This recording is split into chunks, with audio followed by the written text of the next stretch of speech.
Hey everyone, and welcome back to Strawberry Ink. Today's episode takes us to a quiet Florida neighborhood that was rocked by tragedy, an incident that began in a home and ended in a courtroom with somebody being sentenced to a lengthy prison term. This is the story of Seth Settle. It was April 28th, 2022, when deputies of the Polk County Sheriff's Office responded to a call from a family member in unincorporated Lake Wales. This was after Seth's mom was found fatally shot by his brother. This brother was the one that found her, but who was responsible for that? The search for 17-year-old Seth Settle began. He was identified as the shooter. He had fled the scene. A situation had occurred prior to that. Seth's mom had asked him to not smoke inside the house. He had an attitude with her, and then the mom left home for the very last time alive to drop his sister off at her school.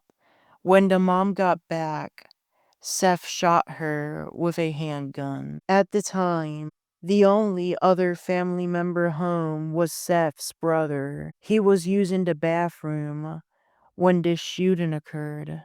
And Seth had been shouting at his brother. It is unclear what he was shouting, but after that shouting, the brother left the bathroom and found that Seth was gone.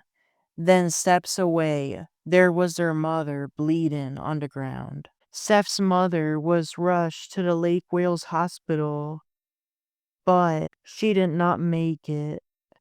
Despite efforts to save her, she passed away later that day. When speaking to family members, the deputies who through surveillance footage thought Seth Settle was about 17, discovered that he looked younger for his age. He was actually 19. Seth managed to run away and evade law enforcement, but not for long. He was captured later that day, still in the neighborhood roaming, seeing where he would hide. After being taken to the Polk County Sheriff's headquarters, he confessed to the crime. He was booked into the Polk County Jail that night, facing a stack of charges: 2 felonies, second-degree murder, and third-degree evidence tampering, as well as 6 misdemeanors related to fake ID and firearms possession. The following day, on April 29th, Seth appeared virtually before Judge Robert Griffin of the Polk County Circuit Court. Griffin denied him bond and ordered that he remain in custody to await trial. Courtney Griggs, a public defender, was appointed to defend him, while Assistant State Attorney Ralph Guerra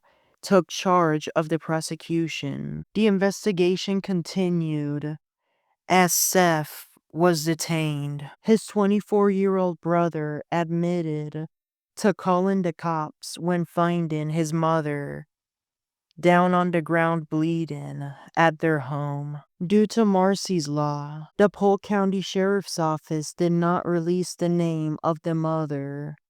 However, they did say she was 52 years old, and they did confirm that this mother, before being shot to death, something confirmed through a hospital autopsy, that she did indeed drop Seth's sister off at school. This sister back then was 14 years old. Their dad was immediately notified about the shooting, and he pulled her out of school to address the situation. However, upon me doing further research, I found the name of the mother.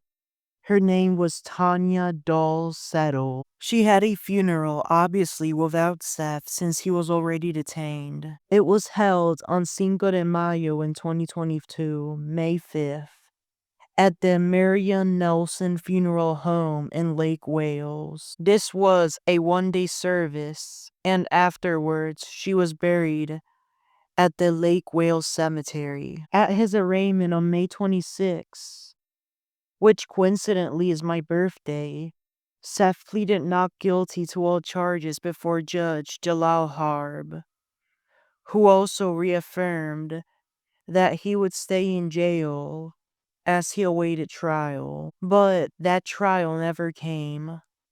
As the legal process unfolded and the evidence stacked up, Seth reached a plea deal that had been negotiated among the parties.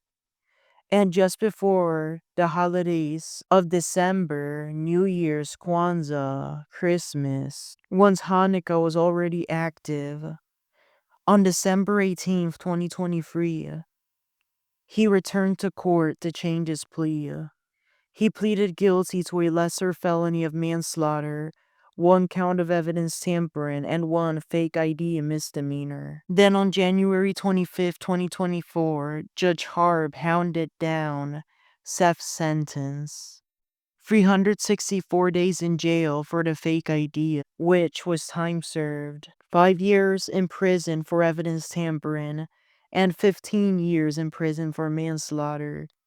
In total, Seth was ordered to serve about 21 years. Following sentencing, Seth was transferred to the Inmate Reception Center in Orlando, and today he is housed in his permanent facility, the Putnam State Prison in East Palakta, Florida. As for the legal aftermath, Seth tried to challenge his plea, but in March 2024, Judge Harb denied the request.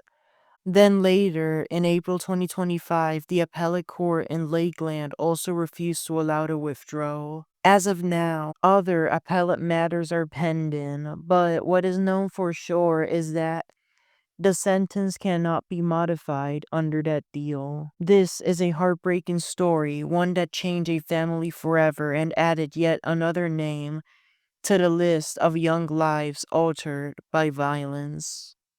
We tell stories not for speculation, but for context, compassion, and accountability. Seth is known as a mean and arrogant individual. He was even quite disrespectful on his messages through his tablet that he was given in jail to await trial with. This has been Strawberry Ink. I'm your host, Santiago, reminding you to take care of yourself and each other. We'll see you next time.